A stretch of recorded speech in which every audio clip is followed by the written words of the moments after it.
আচ্ছা, ছেলে মানুষের বিয়ের পর পরকীয়া তো নর্মাল, কিন্তু সেই পরকীয়ায় যদি আপন চাচির সাথে হয় সেটা কি মেনে নেওয়া যায়? ঠিক এমনই একটা স্টোরি আজকে আপনাদের সাথে শেয়ার করব। আপনারা জানাবেন যে এই পর্যায়ে আসলে কি করা উচিত। 17 বছর বয়স আমার, 15 বছর বয়সে বিয়ে হয়েছিল। যার সাথে আমার বিয়ে হয় সে ছিল সৌদি প্রবাসী। বিয়েটা আমাদের ফোনেই হয়। বিয়ের 2 মাস পরে সে বাংলাদেশে আসে, এসে আমাকে উঠিয়ে নিয়ে যায়। ভাগ্যের কি নির্মম পরিহাস, উঠিয়ে নিয়ে যাওয়ার পর বাসর রাতে জানতে পারি আমার স্বামী পরকীয়ায় লিপ্ত। কিন্তু তার থেকেও বেশি অবাক হয়েছিলাম যখন জানতে পারলাম সে তার আপন চাচির সাথে পরকীয়া সম্পর্কে আসক্ত। কিন্তু আমি আমার স্বামীকে কিচ্ছু বুঝতে দেইনি যে আমি বিষয়গুলো জেনেছি, আমার কানে এই কথাগুলো এসেছে, কোনো কিছুই তাকে জানতে দেইনি। চুপচাপ সহ্য করে গেলাম। এভাবেই কেটে গেল আমার বিয়ের 2 মাস। তারপর তার বাহিরে ফেরত যাওয়ার সময় চলে আসলো।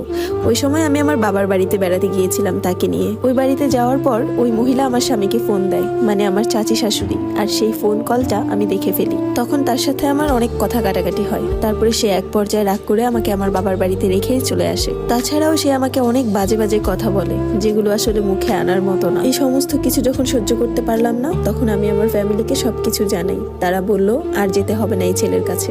এই কথা শুনে আমার স্বামী আমার বাবার বাড়িতে এসে আমার বাবার পায়ে ধরে কান্না করা শুরু করে। সে ভালো হয়ে যাবে, সে আর কখনো এমন করবে না। আর আমি বোকামে তার চোখের পানি দেখে গলে গেলাম। তাকে ক্ষমা করে তার সাথে তার বাড়িতে গেলাম। ভেবেছিলাম এই বুঝি সব ঠিক হয়ে গেল, কিন্তু কই, ঠিক তো হলো না। সে আমাকে বাড়িতে তো ঠিকই আনলো, কিন্তু ভালো ব্যবহার করলো না। অনেক অবহেলা করতো, কথা বলতো না ভালো মতো।